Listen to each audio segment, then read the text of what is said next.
Hello అండి, నమస్తే అందరికీ. Welcome to our channel Kranthi home kitchen. బెండకాయ అంటే ఇష్టపడే ప్రతి ఒక్కరికి నచ్చే విధంగా బెండకాయ వెల్లుల్లి కారం చాలా బాగుంటుందండి. ఇప్పుడు బెండకాయ పులుసు, బెండకాయ ఫ్రై అలా కాకుండా ఒక్కసారి బెండకాయ వెల్లుల్లి కారం చాలా బాగుంటుంది. ఒక్కసారి ట్రై చేయండి. ఈ వీడియోలో ఏ విధంగా అయితే చేస్తున్నామో అదే ప్రాసెస్ ఫాలో అవ్వండి. మీకు 2-3 డేస్ నిల్వ ఉంటుంది. అలానే రుచికి కమ్మగా ఉంటుంది. వేడి వేడి అన్నంలో వేసుకొని తింటుంటే నిజంగా నోరూరిపోతుందండి. సో ఈ రెసిపీ అయితే చాలా బాగుంటుంది. తప్పకుండా ట్రై చేయండి. వీడియోని స్కిప్ చేయొద్దండి, ఎండింగ్ వరకు చూడండి. ఇలాగే మరిన్ని రెసిపీస్ అలానే మంచి మంచి టిప్స్ అనేవి ఈ ఛానల్లో మేము షేర్ చేస్తూ ఉంటాము.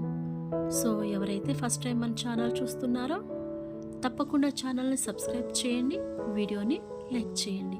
Thank you.